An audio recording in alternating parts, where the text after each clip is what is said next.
Este é o testemunho de João, quando os judeus mandaram de Jerusalém sacerdotes e levitas para que lhe perguntassem: quem és tu? E confessou e não negou. Confessou: eu não sou Cristo. Perguntaram-lhe: então que? És tu Elias? E disse: não sou. És tu profeta? E respondeu: não. Disseram-lhe, pois: quem és? Para que demos resposta àqueles que nos enviaram: que dizes de ti mesmo? Disse: eu sou a voz do que clama no deserto: endireitai o caminho do Senhor, como disse o profeta Isaías. E os que tinham sido enviados eram dos fariseus. Perguntaram-lhe e disseram-lhe: por que batizas, pois, se tu não és o Cristo, nem Elias, nem o profeta? João respondeu-lhe dizendo: eu batizo com água, mas no meio de vós está um, a quem vós não conheceis. Este é aquele que vem após mim, que é antes de mim, do qual eu não sou digno de desatar-lhe a correia das sandálias. Estas coisas aconteceram em Betânia, do outro lado do Jordão, onde João estava batizando. Glória a Deus! Você pode pelo menos dar glória a Jesus? Eu serei muito rápido, objetivo, mas fiel à mensagem e ao tema que Deus falou aos nossos irmãos. Este momento do ministério de João foi um dos momentos mais importantes. Uma grande quantidade de pessoas estavam descendo para as margens do rio, a fim de ouvir a mensagem pregada por João, a mensagem do arrependimento. Todas as classes estavam lá, porque estavam sendo muito atraídos por aquelas palavras, e principalmente sobre o batismo para o arrependimento dos seus pecados. Desceram para lá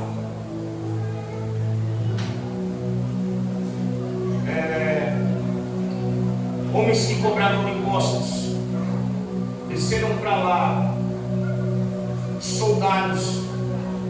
E eu acho maravilhoso, porque João manteve a sua essência e o propósito da sua mensagem, independente das classes que estavam ali o ouvindo falar. Os cobradores de impostos, quando chegaram até ele, disseram: o que nós devemos fazer para poder ser salvo? João rapidamente tocou na ferida, sem arrodeios, disse para eles que eles não deveriam pedir mais daquilo que lhe era ordenado, porque João sabia que a maioria dos cobradores de impostos estavam envolvidos num esquema de corrupção, aonde era cobrado muito mais além daquilo que era pedido pelo Império Romano. E portanto João disse que se eles estivessem dispostos a serem batizados para o perdão dos seus pecados, como um sinal de arrependimento, e ingressar no caminho da salvação, eles deveriam ser justos naquilo que praticavam. Alguém está me entendendo? Diga amém. Amém. Não só isso, mas também os soldados desceram para poder falar a João o que eles deveriam fazer para poder ser salvo. João não colocou culpa na sua posição de soldado, de policial, homem de autoridade da época, mas ele disse algo muito interessante para os seus dias dizendo: a ninguém defraudeis e contentai-vos com o vosso soldo, dizendo para que eles não se envolvessem no propósito de prejudicar pessoas e que também se contentassem com o dinheiro que eles recebiam como paga da sua função, do exercício da sua profissão. E todos esses foram batizados para o perdão dos seus pecados. E por causa disso, não só essas classes, mas outras cidades desceram para poder ouvir João. Eu acho maravilhoso porque João não fez absolutamente nenhum milagre. Não houve cura, não houve nenhum paralítico que levantou, não houve nenhuma manifestação sobrenatural, senão alguém falando de arrependimento. Aleluia! No lugar onde João estava, ficou completamente populoso, a ponto de chamar a atenção dos principais do templo, e mandaram uma comitiva até João para tentar saber quem era aquele homem vestido de pelos de camelo, que comia gafanhoto e mel silvestre. Ele não andava na mesma pompa, na mesma estica, com as roupas maravilhosas e cheio de pompa como a classe dos saduceus, dos fariseus, dos escribas andava. Mas tem um louco lá do deserto, que está na beira do rio, que não se veste como nós se vestimos, que não come aquilo que a gente come, e está falando aos gritos e às turbas, a multidões, dizendo para que eles viessem para o arrependimento através daquele batismo. Aleluia! E a sua pregação é muito intensa. Por quê? Porque ele está gritando lá na beira do rio: já está posto o machado na raiz das árvores. Toda árvore que der bom fruto, essa não será cortada, mas a árvore que não der bom fruto, essa será lançada no fogo. Não só isso, mas ele está dizendo: depois de mim vem alguém que é maior do que eu. Eu vos batizo com água, mas vai chegar alguém aqui no nosso meio que vos batizará com o Espírito Santo e com fogo. E não só isso, ele também vem com a pá na sua mão e limpará a sua eira, ajuntará o trigo no celeiro e queimará a palha com fogo que nunca se apaga. Algo maravilhoso está para acontecer aqui. Quando essa classe, essa comitiva chega até João e diz para ele: quem és tu? És tu o Messias? Ele diz: eu não sou o Messias. És tu o profeta? Possivelmente você deve ser Elias. Ele diz: não, eu também não sou Elias. Eu não sou o profeta. Quem é você? A respeito da sua identidade, João é muito categórico. E ele usa um texto de Isaías. Alguém está me entendendo? Diga amém. Ele usa o texto de Isaías, capítulo 40, verso 3, para poder falar da sua identidade, da sua missão. Ele vai dizer assim: eu sou a voz do que clama no deserto, ou eu sou a voz que clama no deserto. E o clamor dessa voz é: endireitai o caminho para o Senhor. Aleluia. Aleluia. João usa categoricamente, propositadamente, Isaías capítulo de número 40, versículo de número 3, para poder descrever qual era a sua missão e quem ele representava. Porque não é simples, não é superficial, não é comum, é muito mais profundo, é muito mais abrangente, é muito mais glorioso do que nós pensamos. Por quê? Para que nós possamos entender o que João está querendo dizer, usando Isaías capítulo 40, verso 3, é necessário nós interpretarmos Isaías capítulo 40, verso 3. Por quê? Porque neste momento, para quem conhece o livro de Isaías, sabe que a partir do capítulo de número 39, a seguir adiante, vai ser usado muitos textos, muitas situações referentes à Babilônia, falando sobre a restauração dos judeus. Existem até uma classe de teólogos que não acreditam que Isaías tenha escrito o livro a partir do capítulo de número 39, Porque a partir do capítulo de número 39, se não nos falha a memória, eles vão fazer muitas profecias assertivas a respeito do cativeiro e da restauração do reino de Israel, do reino dos judeus, quando estes foram levados para dentro da Babilônia, no ano aproximadamente entre 605 a 586, aquela invasão dos babilônios que destruiu o templo, destruiu a cidade. E a questão é que Isaías é antes de Jeremias. Se Isaías é antes de Jeremias, como é que lá no livro de Isaías estão falando de Ciro, que iria nascer aproximadamente 190 anos depois daquela profecia? Então alguns teólogos não acreditam que Isaías, sim, o profeta tenha escrito, mas nós acreditamos sim que são profecias escritas por Isaías, principalmente o capítulo de número 53, que está falando a respeito do servo sofredor, que é uma das profecias mais marcantes a respeito do Messias. E não só isso, mas o capítulo de número 40, Isaías está usando um costume para poder falar da vinda e da restauração do reino da Judéia. Ele vai dizer, dessa mesma forma que João diz, para que se preparassem, ouviu-se uma voz no deserto, e essa voz dizia: preparai o caminho para o Senhor.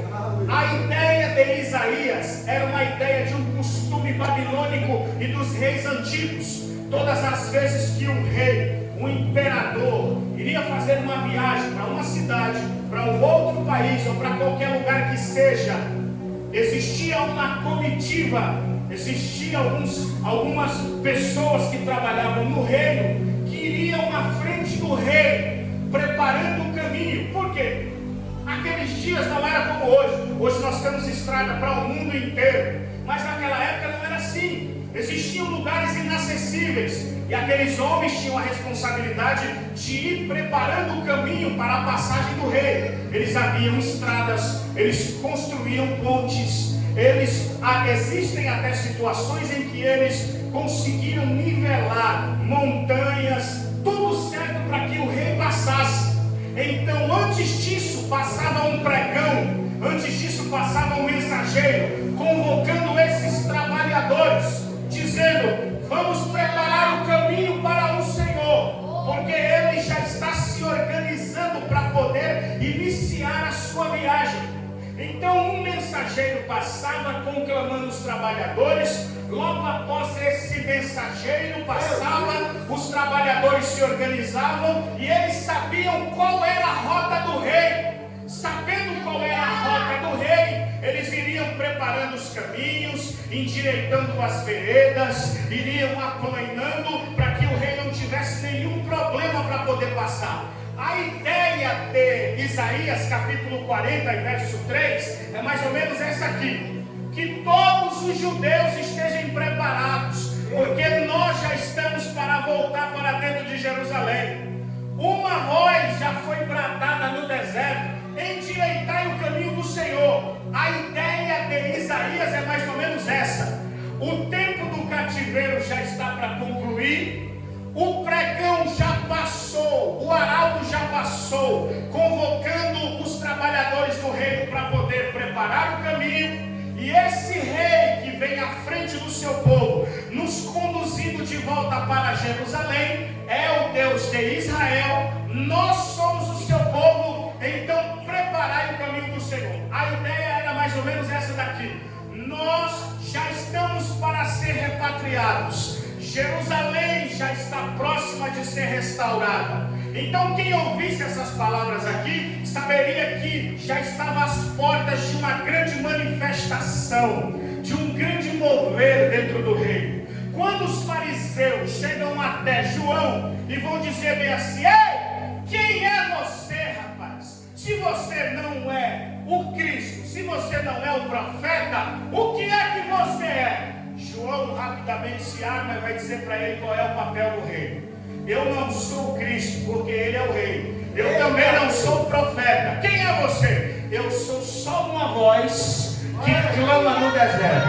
Quem é você? Eu sou aquele pregão, aquele arauto que passa no meio do povo, dizendo: preparai o caminho do Senhor, endireitai os seus caminhos, preparai veredas para Ele. Eu sou só essa voz, eu sou só esse mensageiro. A ideia de João aqui não é apartar os judeus, não é colocar os crentes fora do reino. João é o arauto, João é o mensageiro que vai dizer: preparai o caminho para o Senhor. O caminho que João está dizendo aqui não são caminhos literais, até porque a Jerusalém era muito bem populosa e existiam muitos caminhos. O Império Romano já havia aberto estradas por todos os lugares. O caminho que precisava ser consertado, preparado, era uma linguagem simbológica. João estava se relacionando a Jerusalém dos seus dias, que estava afastada da verdadeira essência da religião.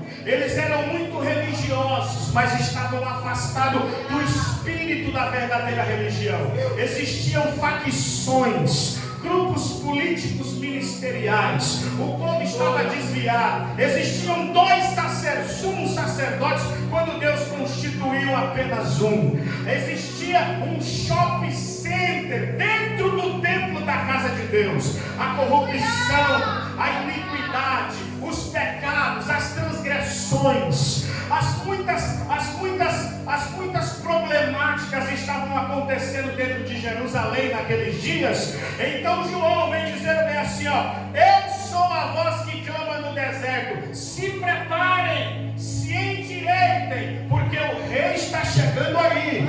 Só que o problema é que o rei não vem montado numa cavalaria, não vem com uma comitiva.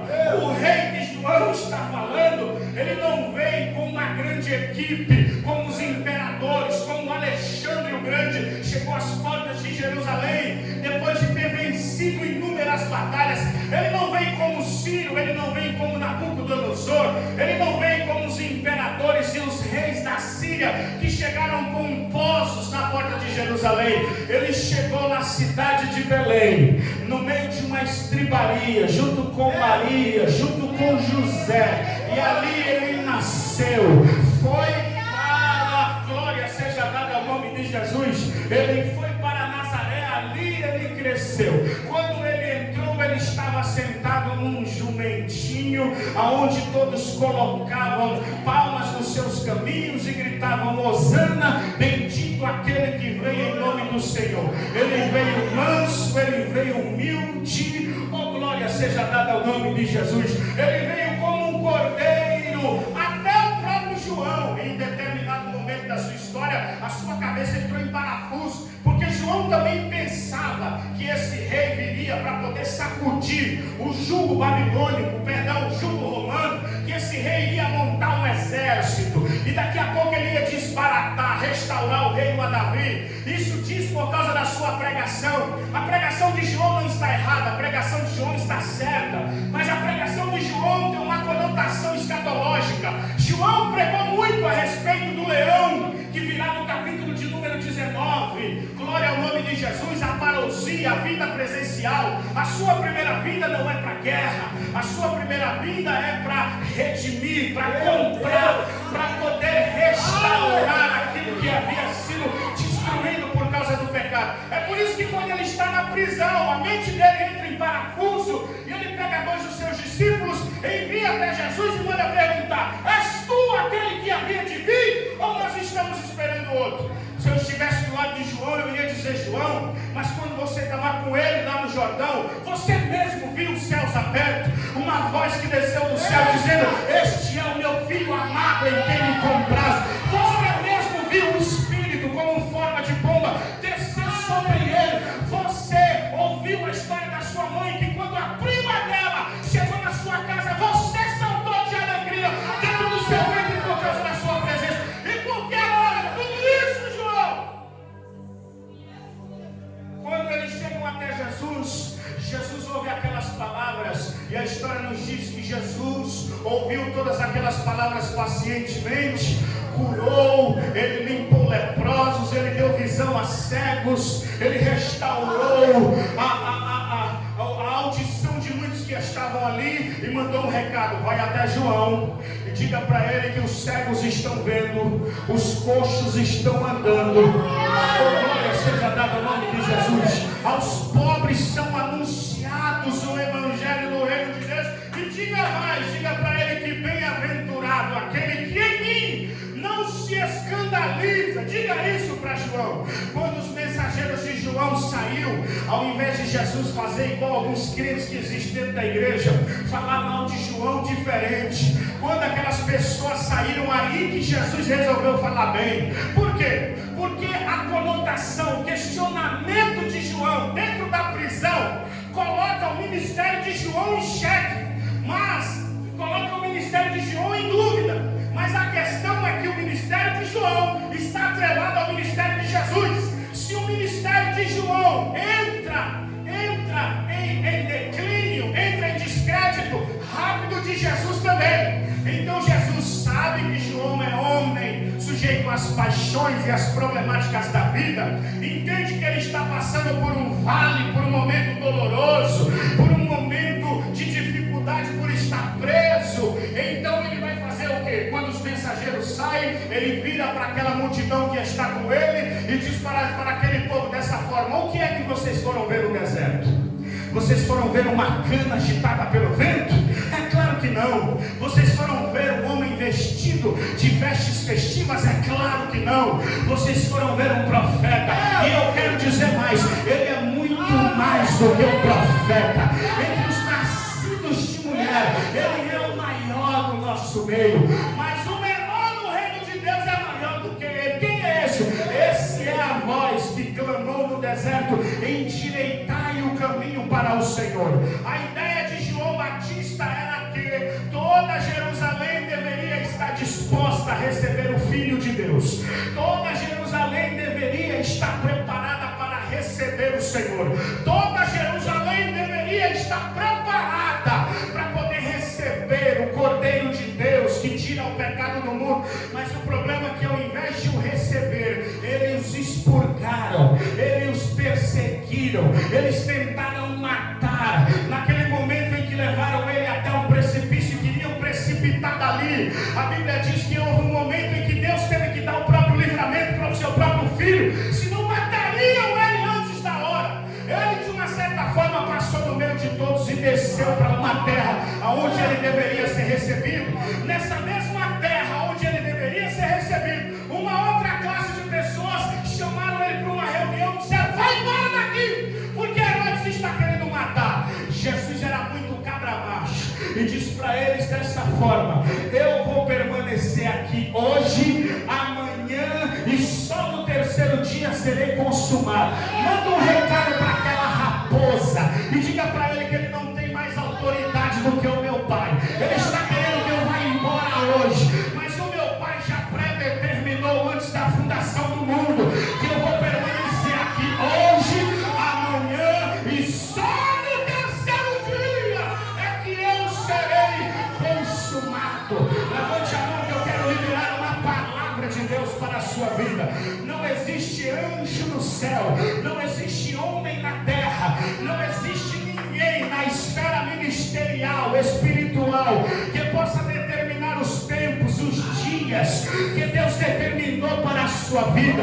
Se o diabo está pensando que vai fazer da sua vida uma fusada, uma bagunça nesse ano de 2025, nós queremos declarar aqui esta manhã que a pomba gira arrume as suas coisas e vá dançar em outro lugar. Que o Zé Pilintra pegue as suas cachaças e vá fazer festa em outro lugar. Por quê, pastor? Porque a partir desta manhã a festa é do Cordeiro. A festa é do Cordeiro. A glória é do... Levante a mão que eu vou profetizar. Deus moverá a sua casa, a sua família. Eu quero dizer que ninguém vai ficar para trás. Ninguém vai ficar na beira do caminho. Há um despertamento, um avivamento dos céus preparado para a nossa vida. Se tem alguém que vai sair frustrado desta igreja essa manhã, é o diabo. Vai sair daqui deprimido, desanimado, quebrado, frustrado, porque a glória de Deus está sobre a nossa vida nesta hora. Só quem pega esta palavra, deixa eu ver, solte um grito de glória para adorar a Deus.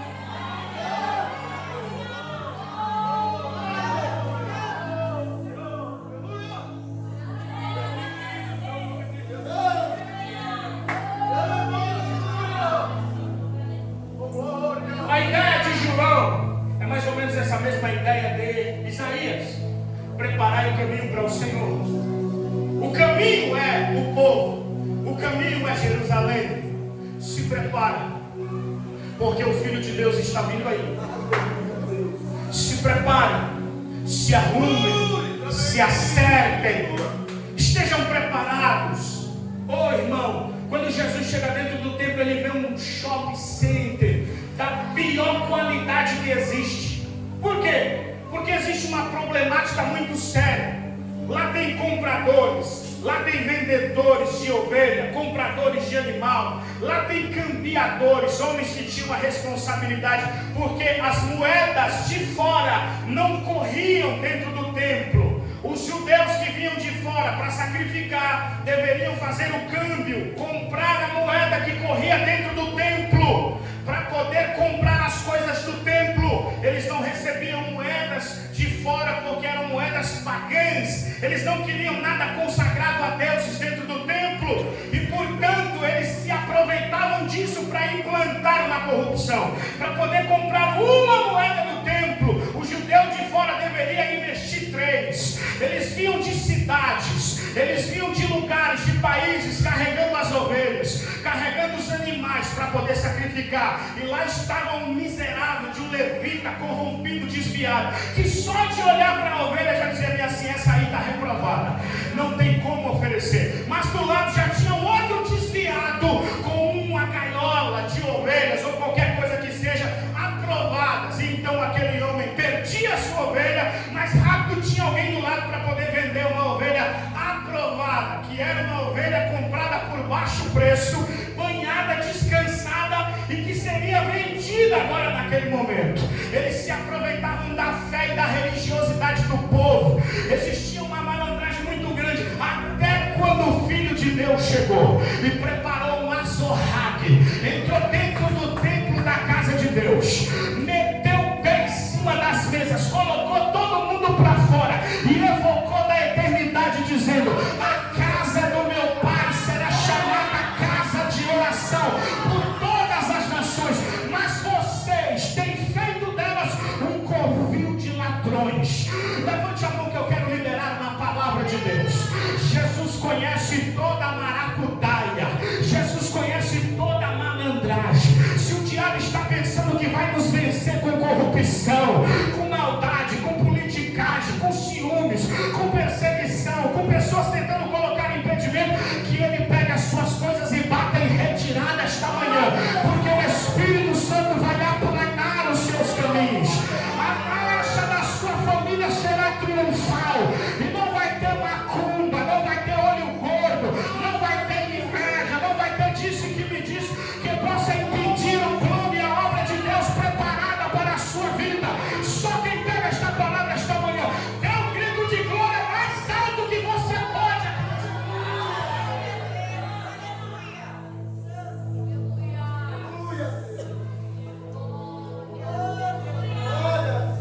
Oh, bendito é teu nome, Senhor. Irmão, é uma coisa muito linda. Na conotação de Isaías, quem faz parte do rei, olhe para mim. Faz tempo que eu não prego aqui no próprio Veracruz, mas eu prego aqui no Veracruz em consagrações desde 2016. Aí quando eu vim para cá para ser pastor, eu mesmo me cancelei. Eu disse: não, nem eu aguento me ouvir mais. Então eu não quero pregar em mais nada. Mas esse ano Jesus preparou. Eu acho muito lindo a ideia de João, procedente de Isaías. Por quê? Porque a ideia dos dois é mais ou menos o seguinte: quem faz parte do rei abre caminhos. O propósito é abrir valados, caminhos, endireitar os caminhos tortos, para que o rei junto com o reino possa passar. Aleluia. Glória a Deus. Aleluia. Quem faz parte da comitiva do rei, está dentro do reino, não fecha caminho para ninguém. Quem faz parte da comitiva do rei, está dentro do reino, não obstrui caminho. Ao invés de ser impedimento, ele vai ser ponte. Por quê? Porque ele não está abrindo caminho para si, ele está abrindo é para o reino.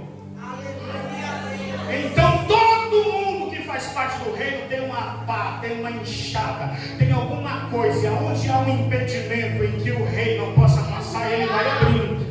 Ele vai abrindo caminhos, ele vai abrindo possibilidades. Ele é um construtor de pontes. O propósito do reino nunca foi fechar caminho para ninguém. É por isso que quem faz parte do reino não tem ciúme de ninguém. Vou falar, quem faz parte do reino não obstrui caminho para ninguém. Quem faz parte do reino não suporta estar no meio de tribo.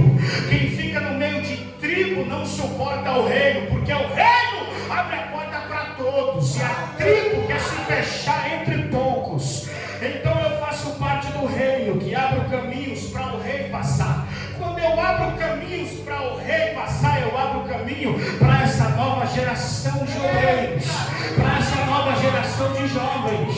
Alguém me pergunta, é bênção? É bênção. Abre os caminhos, abre as portas, é bênção de Deus. Aonde o reino chegar, nós vamos chegar junto também. Abriu caminhos para lá, vai abrir para todos. Então o propósito de João aqui é que nós devemos preparar o caminho do Senhor. Para nós, da segunda vinda, que estamos aguardando o arrebatamento, cabe-nos a mensagem de João. Nós somos esse caminho, e que a mesma figura de Jerusalém, como estamos nos nossos dias. Para falar a verdade, hoje nós estamos pior do que aquela Jerusalém. Hoje o shopping de Anás e Caifás está no mundo inteiro. Hoje nós viramos uma Laodiceia, uma igreja frívola, uma igreja que não é frio nem quente, que batemos no peito e dizemos que nós estamos rico sou e enriquecido estou e de nada tenho falta. Eu estava num podcast ontem, lá pro lado do Alphaville, e alguém me disse, e um entrevistador me disse assim, pastor, o que é que o senhor acha de áreas VIPs na igreja? Eu disse bem assim, isso não é evangelho, isso não deve existir dentro da igreja. Por quê? Porque isso me envergonha quando eu olho para Jesus sentado na relva, com 5.000 pessoas à sua frente, pegando pães e peixes, e cortando e distribuindo para todos. Onde está a área VIP de Jesus?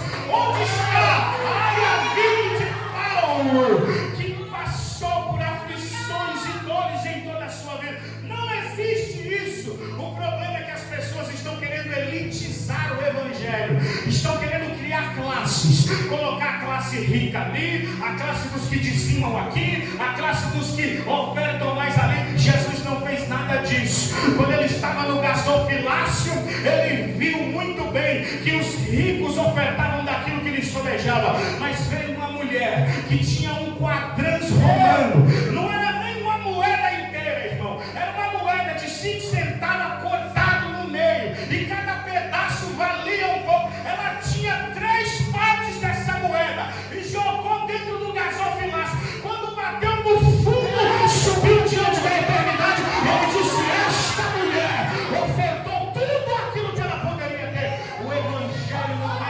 elitizado. Os muros da elitização foram quebrados na cruz do Calvário. As classes sociais foram arrebentadas na cruz do Calvário. Eu repito o que disse naquele podcast, senhoras e senhores, a igreja é o único lugar onde o faxineiro se levanta para poder ensinar o doutor, aonde o pedreiro fala com autoridade em cima do advogado, aonde o ajudante de pedreiro é usado pelo Espírito Santo para poder salvar o juiz. Não existe elitização, existe unidade, existe proximidade. Ó, quão bom e quão suave é que os irmãos vivam em união. É como o óleo que desce sobre a cabeça, vai até a barba de Arão, é como o orvalho do monte de Hermon. Observe como o salmista é maravilhoso. Para falar de unidade, pastor, ele usa 2 compostos que não se unem. Para poder falar de unidade, ele usa o óleo que desce sobre a cabeça e a barba de Arão. Para falar de unidade, ele fala da água, do orvalho que desce no monte Hermon. Como alguém vai falar de unidade usando água e óleo que não se misturam?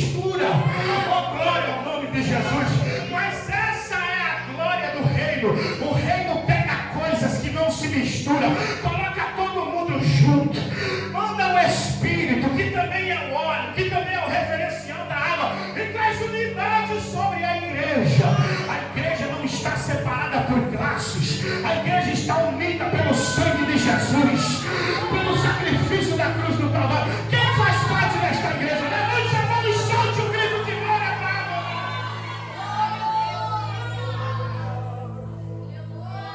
como nós estamos para receber a chegada do Filho de Deus. Porque hoje nós não temos só uma voz, nós temos vozes que clamam ao mundo: endireitai o caminho para o Senhor, preparai veredas para Ele. Por quê? Porque dessa vez Ele não vem como um cordeiro. Aleluia! Dessa vez Eita glória! Ele não vem Ei, Jesus! como um cordeiro mudo para ser levado ao matador. Dessa vez Ele vem como um leão. João viu como foi a sua vinda e disse que ele estava sentado sobre um cavalo branco com milhares dos seus santos. Uma espada aguda saía da sua boca. E não só isso, mas estava escrito na sua coxa: Rei dos Reis e Senhor dos Senhores. Ele disse que quando ele raiou nas nuvens, o céu, o sol perdeu a sua luz. A lua não quis dar a sua claridade, porque lá vinha o Filho de Deus para poder pisar nessa terra. João diz que quando ele pisou no Monte das Oliveiras, ele se fendeu em quatro. A terra tremeu. O anticristo, que naquele dia estará combatendo contra Israel, contra os judeus, se preparará para poder batalhar contra Jesus. Mas só a presença do Filho de Deus vai desbaratar todo o sistema bélico de guerra do anticristo. Mais de 200 milhões de soldados, todos cairão. Jesus não vai mover a mão. Os textos dizem que ele vai evocar as forças da natureza.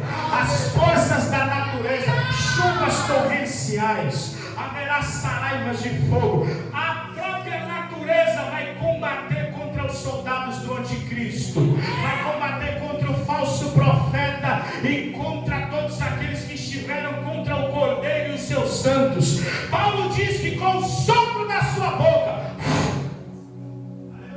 foi que ele conseguiu desbaratar e aniquilar o anticristo. Depois de toda essa guerra, não foi nem o próprio Jesus. Ele ordenou um anjo que descesse com uma grande cadeia dos céus e prendesse a Satanás por 1000 anos. Digo isso em outras igrejas, já disse aqui e repito: Satanás não vai ter nem a honra de ser preso por Jesus, para que ele não chegue nas cadeias eternas e diga-me assim: comigo só Jesus, comigo só se fosse Jesus mesmo, porque não tem ninguém mais lá que possa me parar. Não. Jesus quebra o trunfo dele e manda um anjo. Não é nem um arcanjo da Bíblia. Aleluia, Deus. Não é nem um querubim, não é nem um serafim, é um anjo com uma cadeia na mão para poder prender a ele, para poder dizer bem assim: ó, o mais fraquinho daqui, com autorização do céu, vai meter uma cadeia em você e você vai ficar lá por 1000 anos. Como nós estamos, como estão os nossos caminhos, como nós estamos preparados esta manhã.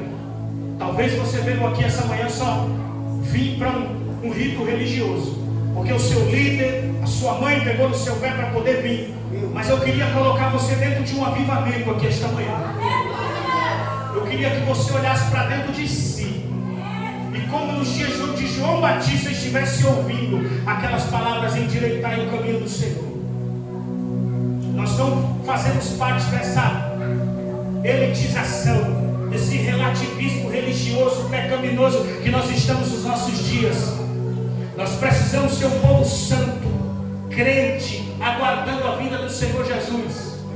Nós devemos estar muito bem preparados e não sejamos uma Jerusalém desviada. Não façamos parte de grupos religiosos, mas estejamos preparados para a vinda do Senhor. A qualquer momento a trombeta pode tocar. E quando esta trombeta tocar, a Bíblia diz que os mortos em Cristo ressuscitarão primeiro. Depois nós, os que estivermos vivos, seremos transformados e arrebatados para o encontro do Senhor nos ares. Endireitai o caminho para o Senhor.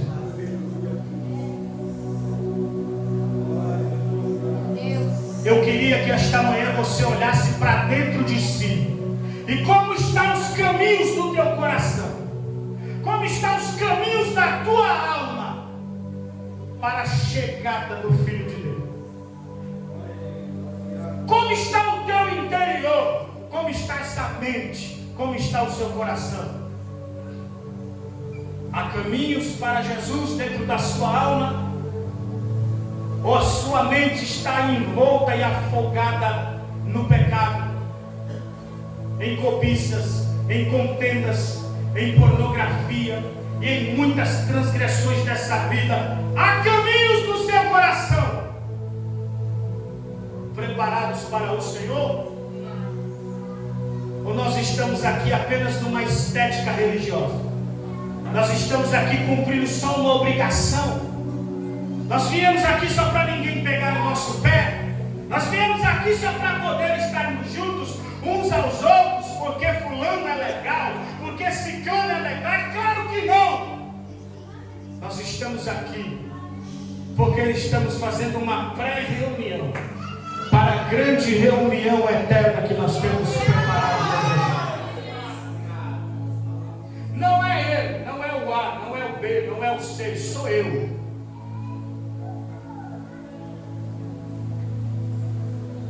Sou eu. Como é que está a minha fé? Já fez um balanço da fé? Existe alguma escora nessa fé? Tem alguma coisa que precisa ficar escorando essa fé? Você faz parte dessa geração? Se te tomarem um carro, você desvia.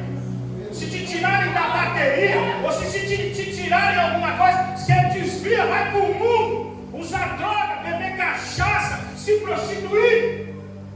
Se você faz parte dessa geração que precisa de uma escora, me perdoe ser radical, mas você já está desviado há muito tempo. Uma fé genuína é aquela que não está escorada em absolutamente nada e nem ninguém. Eu não preciso tocar, eu não preciso fazer nada para poder ser salvo, ou que Deus, ou que o pastor, ou que a mãe e o meu pai não use absolutamente nenhuma parafernália que diz respeito à igreja ou ao mundo para me escorar na sua presença. Não. A minha fé em Cristo Jesus, no seu sacrifício na cruz do Calvário, a fé de que Ele vai voltar a qualquer momento, isso é que vai me manter pungente, cheio do Espírito Santo até o último dia da minha vida. E se no meu último respirar a trombeta não tocar, eu sei que quando eu fechar os olhos Ele vai abrir para a eternidade e eu verei ao meu Senhor. Não existe absolutamente nada nessa vida que possa servir de escora para que eu permaneça na presença. Irmão, até quando nós vamos ver pessoas desviando porque uma outra pessoa saiu da igreja? Quer dizer que a minha salvação, meu nome no livro da vida, a minha vida eterna depende de um coleguinha congregar comigo? Depende de algumas pessoas estarem junto comigo? É claro que não. Se você quiser ir comigo, bem. Se você não quiser, procure o seu caminho. Mas eu não largo a cruz por nada. Eu não largo o meu Jesus por nada. Se te tirarem o violão, se te tirarem a pregação, se te tirarem tudo isso que você gosta de fazer, se você não tiver disponibilidade para poder fazer mais daquilo que você ama fazer na casa de Deus, permanecerás vivo aguardando a vinda do Senhor, ou vai naufragar no desânimo, na tristeza e vai se entregar ao mundo?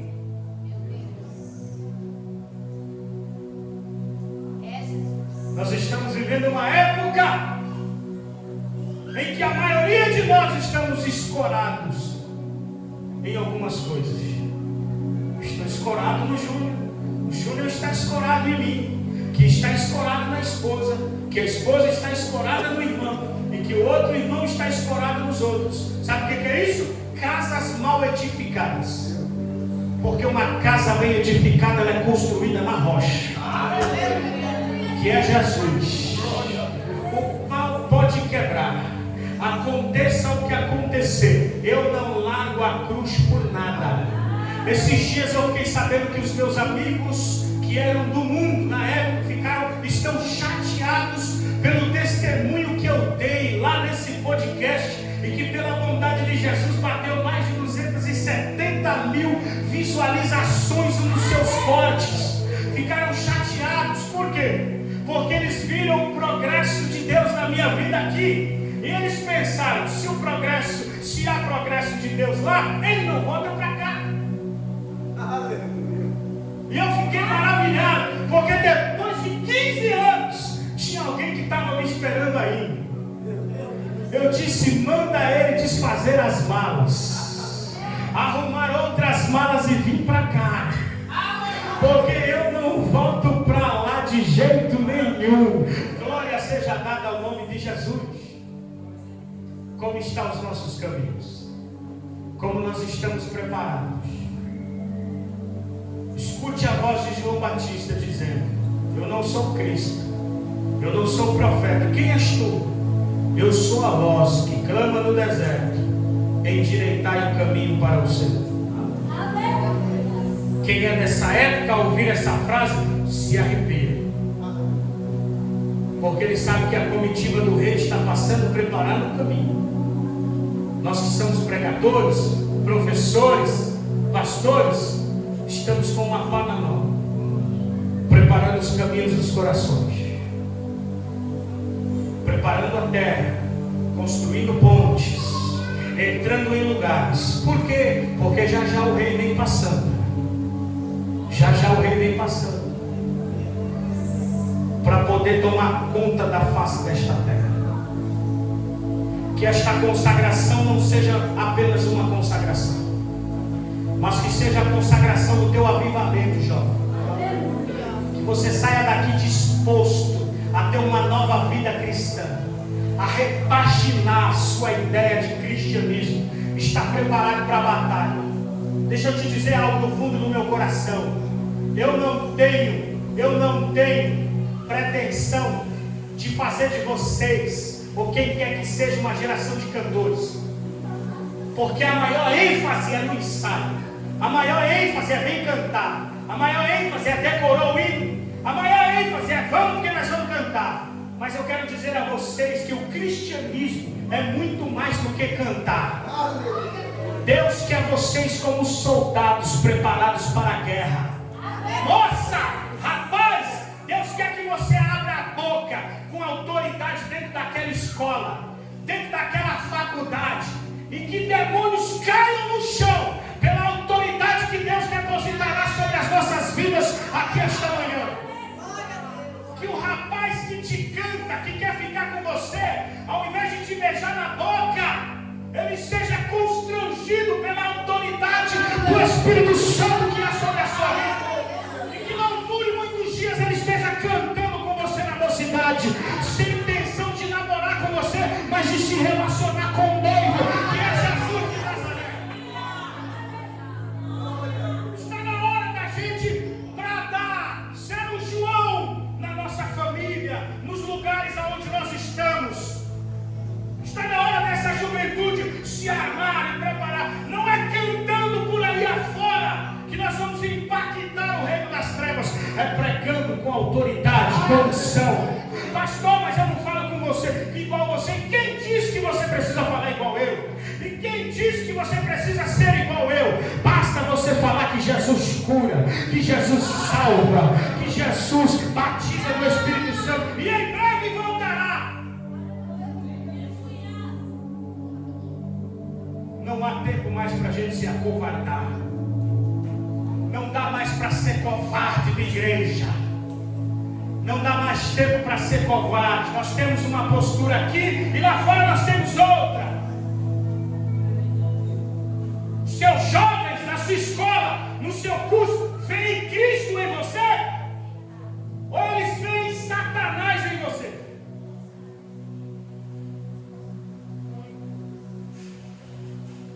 Quem eles veem em você?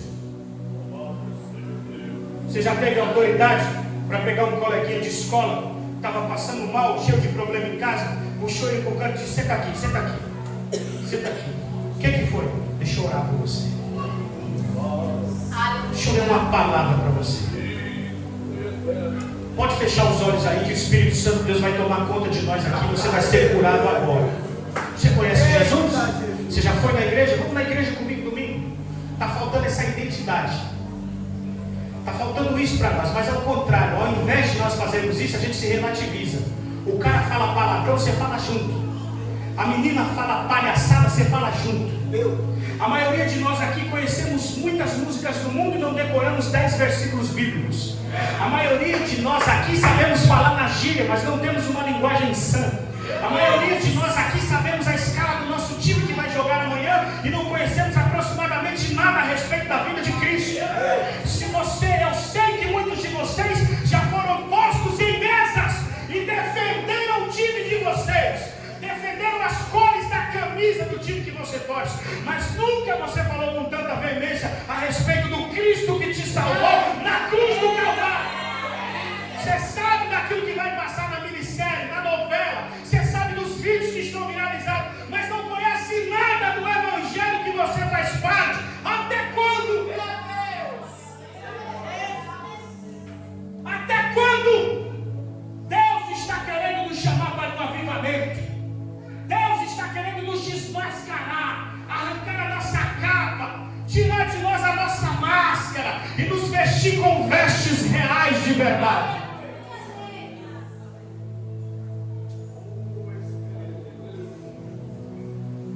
Você sabe todos os códigos do seu celular? Você sabe todos os códigos do jogo? Você sabe fazer parafernálias dentro daquela miséria, daquela internet? Você manja tudo. Mas você não consegue achar o livro de Naum. Você não sabe onde está Filemão, se está no Novo ou se está no Velho. Nem a Bíblia você traz mais. Você está querendo o quê? Passar a vida inteira obrigado na igreja, enquanto Jesus vir você ficar? Deus está te chamando para um renovo. Deus está te chamando para um avivamento. Deus está te chamando para uma vida transformada. Que quando disserem abra o livro de Naum, você tenha decorado ele na mente para poder falar a respeito do seu Deus.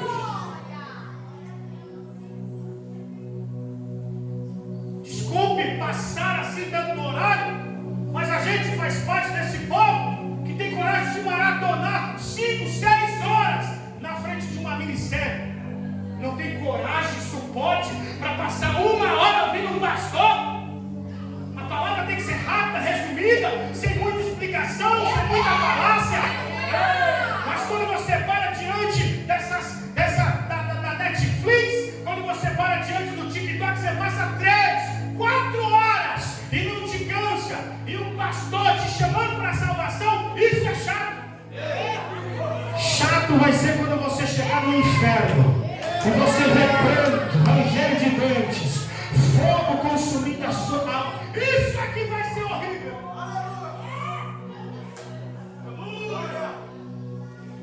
Até quando a sua mamãezinha vai ter que ficar dizendo: vamos, já estamos atrasados, já colocou a cuequinha, já colocou o tênis, já arrumou o cabelo, mas já estão lá. Até quando a sua mãe vai ter que te arrastar e te carregar no colo? Vai chegar um dia que a trombeta vai tocar, a sua mãe vai e você vai ficar aqui na mão do anticristo. E naquele dia, no juízo do grande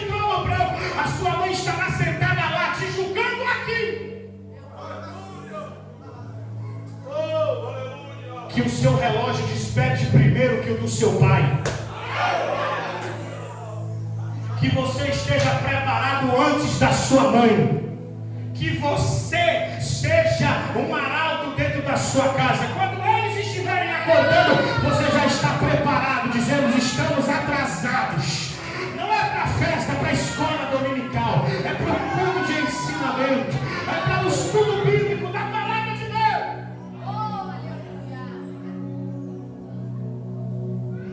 Preparai o caminho do Senhor, endireitai veredas para o Senhor, porque Ele já está às portas. Pega esta palavra, guarde na tábua do seu coração. Será lâmpada para os seus pés e será luz para o seu caminho.